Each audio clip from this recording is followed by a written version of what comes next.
सबसे पहले तो मैं आप सबको बहुत बहुत बधाई देना चाहता हूं जो आप लोग इस भव्य समारोह में आज शामिल हुए हैं। आज मेरे लिए बहुत गर्व की बात है कि मुझे द मराठा लाइट इन्फेंट्री की 23 और 24 बटालियंस को कलर प्रेजेंटेशन करने का अवसर प्राप्त हुआ। आप लोग जानते हैं the Maratha light infantry regiment का स्वर्णीय इतिहास तकरीबन 250 साल पुराना है। हमारे मराठा के जवान छत्रपति शिवाजी महाराज के मार्गदर्शन पर चलते हुए भारतीय सेना के लिए लगातार काम करते आए हैं। हर कार्रवाई में बहुत ही सक्षम रहे हैं और भारतीय सेना और हमारे भारत देश का नाम इस रेजिमेंट ने बहुत ऊंचा किया है। इसी दौरान इनके कई सैनिक ऐसे भी हैं जिनको वीर गति प्राप्त हुई है। कई सैनिक ऐसे भी हैं जिनको बहुत ही उच्च कोटि के अवार्ड प्राप्त हुए हैं। ये सब इसी कारण से है कि इस रेजिमेंट के हर जवान में साहस के साथ, जोश और होश के साथ काम करने की जो काबिलियत है वो बरकरार है। और मैं आज the Maratha light infantry regiment को इनकी काबिलियत के लिए, इनके हौसले के लिए, इनके जोश के लिए बहुत बहुत बधाई देना चाहता हूं। और आज इस मौके पर मुझे बेलगाम में आकर आप सबके साथ जो मिलने का अवसर प्राप्त हुआ है, इसके लिए मैं आप सबका धन्यवाद करता हूँ। Despite killing of about 170 militants, there was a reduction between 2010 to 2013 from 54 to 16. But 2014 onwards, the militant recruitment has gone up by almost from 53 to 90 by by now in 2017. So does it show the resentment against the government and as well as the army because the stone pelting in the Srinagar in particular that area? See, if you look at the history of militancy in Jammu and Kashmir, we have witnessed ups and downs in the militancy. We go through phases of peace and we go through phases of violence. And why is this happening? Is because the militants are getting external support. Our western neighbor is providing external support to our militants. They are actually radicalizing the youth in the Kashmir Valley through a well-orchestrated campaign of disinformation. And therefore the social media, which has now gained currency over the last few years, has somehow started influencing the local people, and therefore you find this upsurge and ups and downs in the insurgency in the Kashmir Valley. So this is a process which will continue. The government is now taking action, has taken action in the past and continues to take action now to address the problems of the people. But whatever the people desire, they will have to accept within the Constitution of India. I mean, we all know Jammu and Kashmir is a part of India, continues to remain a part of India, and will ever in the future remain a part of India. I mean, this is one message which must go down clear to everybody, to everyone in Jammu and Kashmir. There are reports that there has been a rise in violation of human rights in Jammu and Kashmir, especially by Indian forces. You see, the Indian armed forces have a very good record of human rights. We understand that the people we are dealing with in Jammu and Kashmir are basically Indian citizens. They are our people. Human right violations, if at all they have ever taken place, due to any negligence on part of any of our people, Jawans who are operating in the Kashmir Valley, we have taken strict action against them.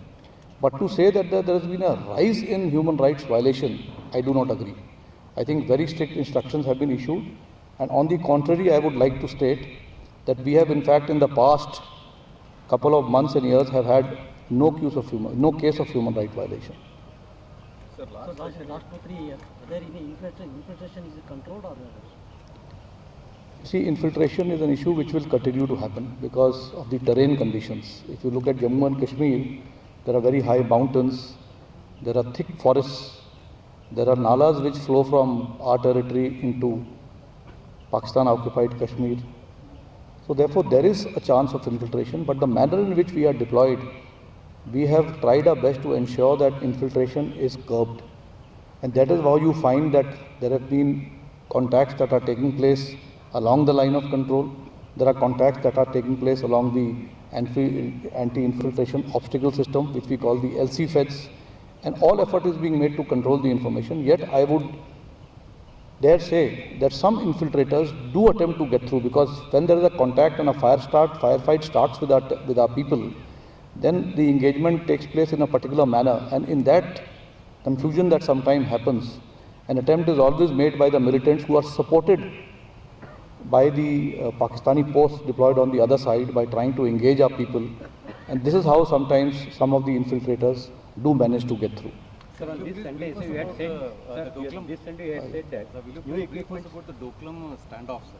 Whether PLA has withdrawn the forces? Well, from the Doklam, there has been a disengagement, which was the condition that we will both disengage, and so that there is no face-to-face contact. So that disengagement has taken place. The PLA is still at Doklam, but they are at a reasonable distance from us, and we are not in eyeball-to-eyeball contact. It is just like the way we are sitting at Dokala and all the posts on our side. They are sitting in the area of what is referred to as North Doklam.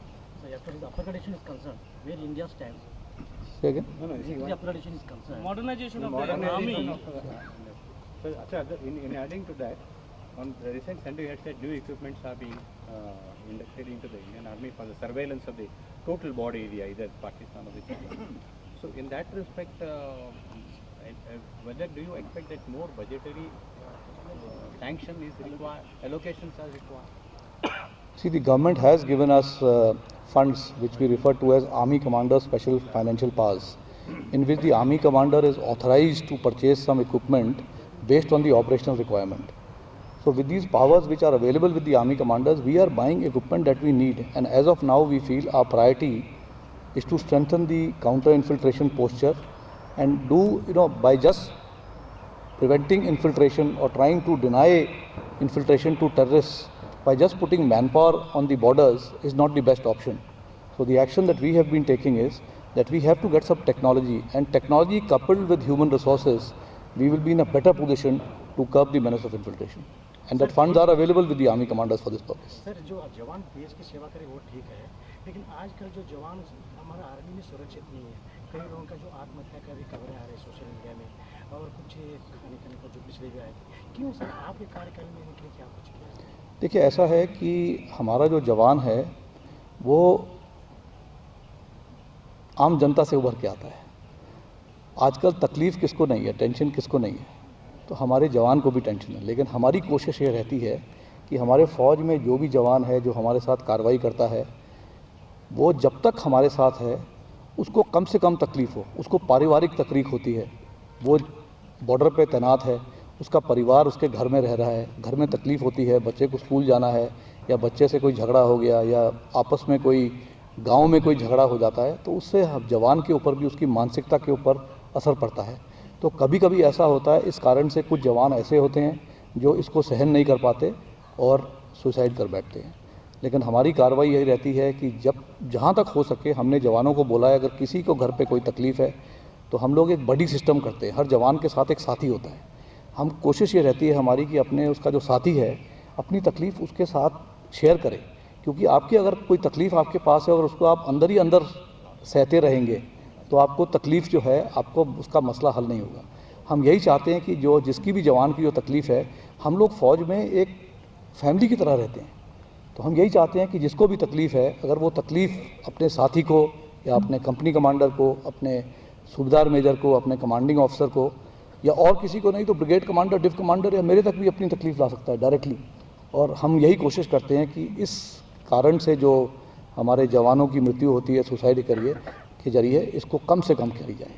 So may I ask you last question?